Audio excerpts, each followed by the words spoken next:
முன்னாடி ஒரு காலத்துல முத்தமிழ் நாடு அப்படின்னு ஒரு பேரரசு இருந்துச்சு. அந்த பேரரசுக்கு கீழே நிறைய மக்கள் வாழ்ந்துட்டு வந்தாங்க. அந்த நாட்டை முத்தரசன் ஒரு அரசர் நல்லா ஆட்சி செஞ்சுக்கிட்டு வந்தாரு. அவரோட ஆட்சியில பசி பட்டினி இல்லாம எல்லா மக்களும் நல்லா வாழ்ந்தாங்க. அவரு தன்னோட தலைநகரத்துல ரொம்ப பெரிய அரண்மனை ஒண்ணு வச்சிருந்தாரு.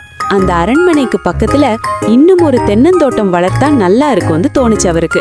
அப்படி வச்சா அரண்மனை சமையல் தேவைக்கு தேங்காய் சுலபமா கிடைக்கும்னு நம்பினார் அவரு.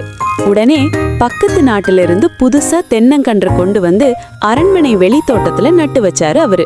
அந்த தென்னங்கன்றுகளை நல்லா வளர்க்கறதுக்கும் ஆடு மாடுகள் சாப்பிடாமல் இருக்கிறதுக்கும் பாதுகாப்பாகவும் சிவன்னு ஒருத்தரை காவலுக்கு நியமிச்சாரு அரசன்.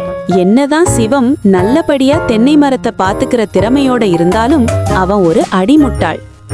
பகலா கண் விழிச்சு அரசர் சொற்படி தென்னந்தோப்ப காவல் காத்துக்கிட்டு வந்த சிவம் ஒரு நாள் ரொம்ப சோர்ந்து போனான். தென்னங்கன்றுகளை பாத்துக்கிறது தானே என்னோட வேலை, இதை எங்க வச்சு பாத்துக்கிட்டா என்னன்னு நினைச்ச அந்த முட்டாள் சிவம் எல்லா தென்னங்கண்ணையும் புடுங்கி தன்னுடைய வீட்டுக்கு கொண்டு போய் தன்னோட படுக்கைக்கு பக்கத்துல பத்திரமா வச்சுட்டு அது பக்கத்திலேயே படுத்து தூங்குனான். தான் புதுசா தொடங்கின தென்னந்தோப்பு எப்படி நிலைமையில இருக்கு அப்படின்னு பார்வையிட வந்த அரசருக்கு ஒரே அதிர்ச்சி. முட்டாளான சிவம் செஞ்ச காரியத்தை நினைச்சு கோபப்படுறதுக்கு பதிலா சிரிப்பு தான் வந்துச்சு அரசருக்கு. அப்பதான் அரசு சொன்னாரு, யாருக்கு என்ன வேலை கொடுத்தா எப்படி முடிப்பாங்கன்னு தீர விசாரிக்காம உன்கிட்ட இந்த பொறுப்பை கொடுத்தது என்னோட தப்புதான். இதனால் இவன் முடிக்கும் என்றாய்ந்து அதனை அவன் கண் விடல் அப்படிங்கிற குரல் அவருக்கு ஞாபகத்துக்கு வந்துச்சு.